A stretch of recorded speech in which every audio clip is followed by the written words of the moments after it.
Well, if she wanted to kidnap players, there's 4 different Huskies that have scored their 4 different field goals, so she'd have to go with 4 of them. It's going to have to be a group kidnapping of some sort. Yes.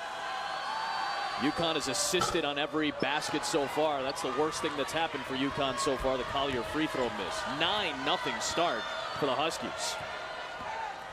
Well, that gives you a sense of the personality that Felicia Leggett-Jack has brought to this Buffalo program over the 7 seasons she's been the coach. A couple of good looks for Dillard. Another offensive rebound for Hemphill. This time it's Jones for 3. And UConn on the run again.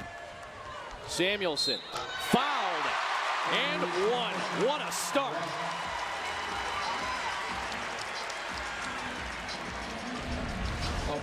Yeah, this is 5-3 meets 6-3 on the wing. Hall did a good job of running Katie Lou Samuelson off the line, but that vision cone is much larger when you're 6'3". Yep. Harder to contest that shot, a foot smaller.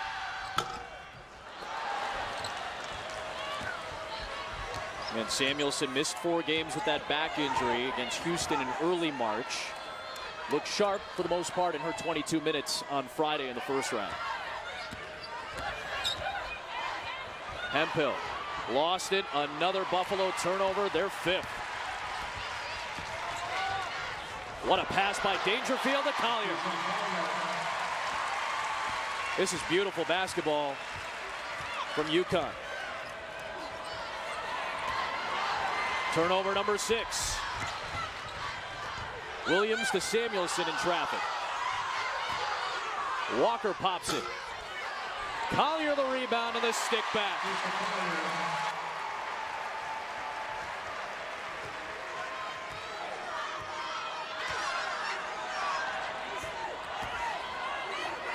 Well, getting it into the final quarter of the court has been a challenge for Buffalo, okay? UConn trapping, double teaming. The receivers have to show themselves. Jones does a good job of it there. You can't sit back and wait. You see now, someone shows themselves as a receiver. You have numbers on the backside. Anytime they're trapping you on the front, you have numbers on the backside. You got to be courageous and aggressive enough to get to them. They get the turnover. Hemphill off target. Samuelson's open. Got to catch her in transition. Good job by Dillard to box out Walker. It'll be Buffalo ball.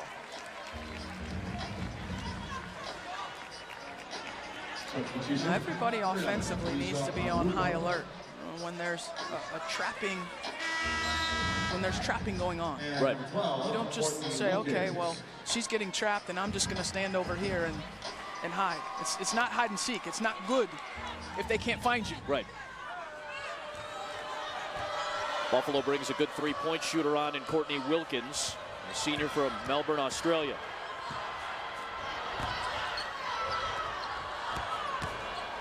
Jones, that's aggressive.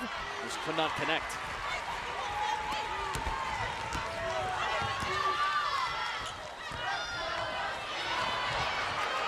Onwuka, Walker, and Hemphill on the deck. It'll be a jump ball that gives it to Buffalo on the arrow.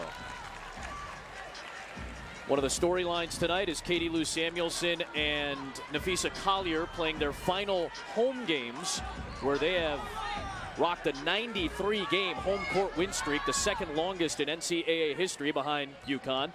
But 4-5 all-time in scoring at UConn, the highest scoring duo in Connecticut history. And another Buffalo turnover, their 7th, gives it back to the Huskies.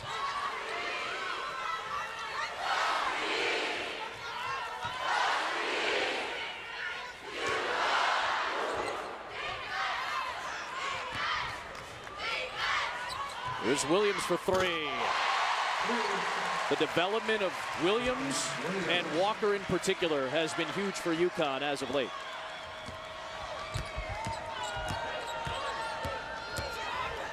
They are hassling Sierra Dillard, who does a good job of finding Onwuka. Missed the layup. Jones is there for the putback. You see on the backside, not only do you get a layup, but you also have the numbers in the offensive rebound category. Jones flying in unmarked. I like the decision by UConn because it's getting the ball out of Dillard's hands early, not allowing her to beat you. Williams again with a three. She's 6 for 10 this weekend from three-point range in her NCAA tournament debut. Hemphill's jumper rims out.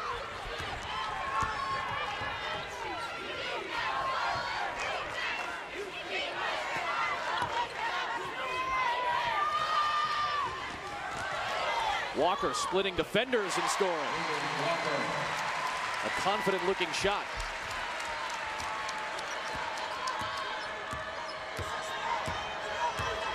A 10 for 14 start. 71% for UConn. They started hot on Friday, too. Jones draws the bump. A foul called on the freshman Williams.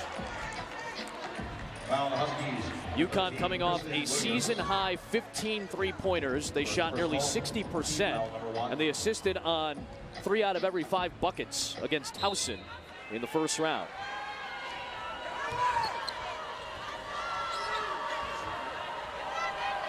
Dillard for 3. Out of bounds, and it stays here. Gino Auriemma asking Felicia Grinter, is that the right call? He thought he saw a deflection, as did the partisan crowd.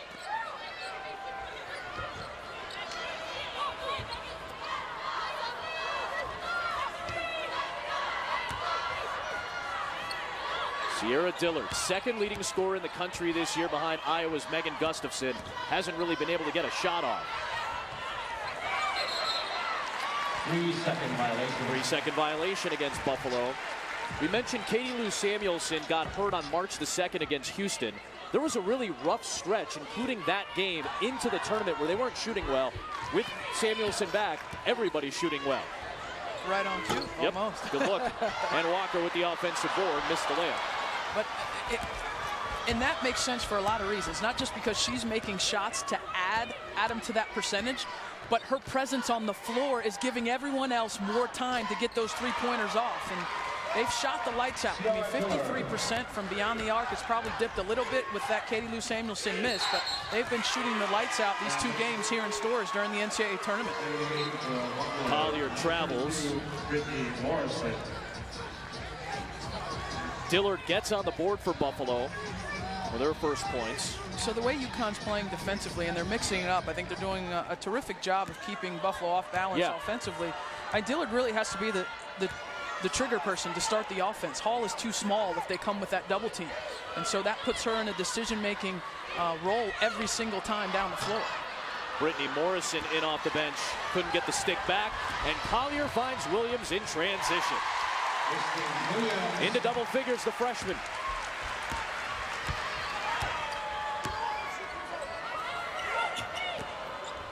Jones on the drive.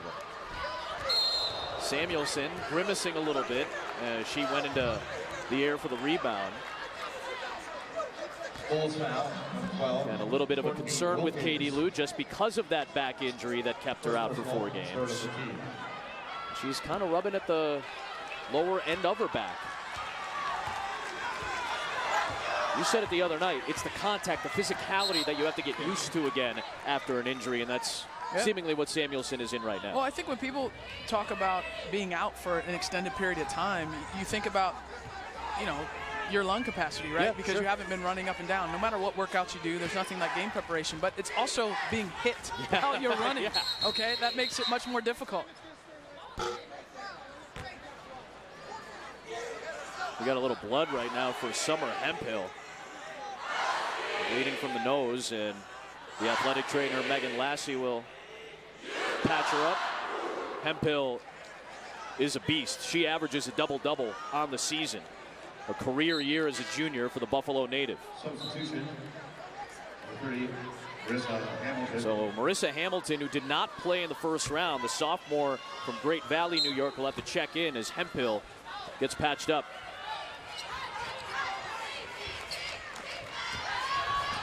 Nice feed by Samuelson to Walker. Well, second round coverage of the Division I Men's Basketball Championship continues tonight on TBS, TNT, and True TV. Had some excitement today on the men's side, maybe more excitement than Carol Lawson really wanted to deal with today. What a comeback. Iowa down 25 against Tennessee. Comes all the way back to force OT. And then Grant Williams did Grant Williams things in overtime to make you feel much better today.